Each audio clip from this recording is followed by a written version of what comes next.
Got a loaded show coming up here on Chicago Bears Now, but we are closing in on 64,000 subscribers, just 341 away as we film this video. And if you want daily Chicago Bears news, rumors, draft, and free agency coverage, come join the movement here at Bears Now. Hit the sub button, it's free. And hey, if you don't like what you see, unsubscribe in a week, but give us a chance. We're not going to charge you a dime. We've been plugging out multiple videos per day, so hit that subscribe button, and let's jump on into today's show.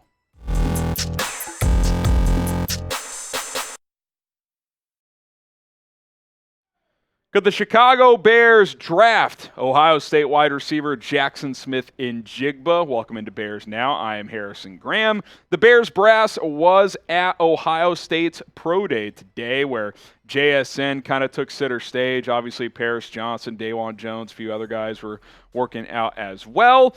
Plus, a report came out that Jaxon Smith-Njigba will be or has been invited to Hallis Hall for a Bears top 30 draft visit. So they definitely are interested still, despite being kind of deep at wide receiver all of a sudden. Here's Ian Rapoport, because all the kind of thought, question, what's he going to run in the 40? Well, Rapoport reports that according to several watches of several scouts at the Combine, he ran in the 4.48, 4.52 range. Now, the pro days are typically boosted. Ohio State kind of has a track record for that, but 4.5s is good for Jaxon Smith-Njigba. I think people were worried, is he going to run like a 4.65, 4.7, because, you know, his game speed is faster than his track speed. But even if it was a mid-high 4.5s, like, that's a good time for him because he's such a smooth route runner. His technique is fantastic. Really good for him. I think his workout today solidifies him as the best receiver in this draft. Now, we'll talk about in a second, could the Bears still consider him at number 9 or even in a trade-down scenario?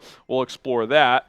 But I want to ask you guys first, should the Bears draft Jaxon Smith-Njigba? Type D for draft or P for pass. Let me know what you guys think. Would you draft the Ohio State wide receiver Jaxon Smith-Njigba? D for draft or P for pass? Go ahead and weigh in down in the comments section below. It's a tricky one, and there could be consequences if you do. So D for draft or P for pass. Those consequences include what happens to Darnell Mooney and or Chase Claypool, because obviously DJ Moore's not going anywhere. He's your number 1 receiver. If you take Jaxon Smith-Njigba top 10, you're thinking he can be a number 1, so you could go 1-2 punch there. But the problem is, if you draft Jaxon Smith-Njigba, you're moving a receiver, right? Like Darnell Mooney, Chase Claypool, you're not going 4 deep there. Like, even if you're not a Claypool guy, like he's a number 3 in this league. Like he's had solid years in the NFL. I think one of those guys would have to get traded. I think you would have to move one of those guys, and I would prefer to keep Mooney, but you just traded for Claypool. You got to punt on Claypool like 7 games into his Bears tenure? I don't think that's going to happen. So I think that if you draft JSN, look for Mooney or Claypool to be on the trade block because they're both entering the final year of their rookie contracts, which in a certain scenario could make sense, but I don't know if it's the scenario that makes the most sense. Now, Jeff Hughes, the Bears blog, who is tapped in, he knows what's going on in the building, says, again, people are assuming Poles will go with a need at 9, even though he's shown repeatedly that's not his style. If JSN is at the top of his board and he's there at 9, he's taking JSN. So he's saying, hey, listen, the Bears have a lot of needs, but they're still rebuilding this full roster. If JSN's the best player available, don't be shocked if Ryan Poles takes him. And in some sense, and a lot of the sense, I agree with that philosophy, especially when you're rebuilding a football team. Take the best players available. But wide receiver with DJ Moore, Mooney, and Claypool is kind of one of your strongest position groups all of a sudden. I said it all offseason. If you get that true number 1, slide down Mooney and Claypool, you don't really need another top-end guy there.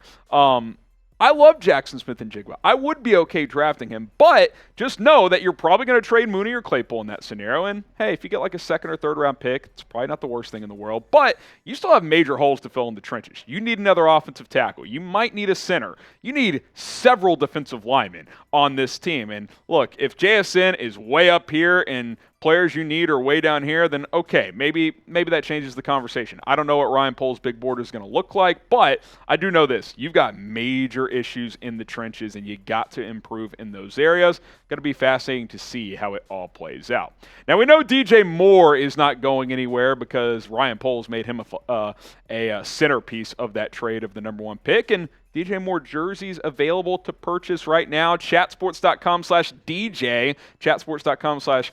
You can get the men's, you ladies out there, or for you men out there who want your lady to have a jersey. We got the women's jerseys as well. Producer Chugs might get one for his fiance. She just doesn't know it yet. Chatsports.com/DJ. I might get one of these for Hannah as well as or hey, maybe I can get one of these for a baby on the way. Just the smallest jersey available. DJ Moore, who says no? Chatsports.com/DJ. Get your DJ Moore jerseys today. Okay. Could the Bears trade for Ed Oliver? Let's talk about that here on Bears Now. He teased Bears fans, I don't know intentionally or not, by posting clips on Instagram on his IG story of sacking NFC North QBs. It was Cousins, then it was Jared Goff, then it was Aaron Rodgers, and everybody's like, wait a second, he hasn't posted one of sacking Justin Fields. Does he want to be a Bear? And then later on, he did.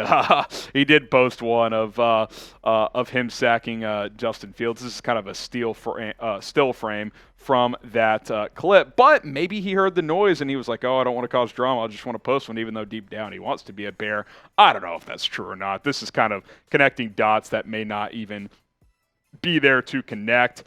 These are his career numbers.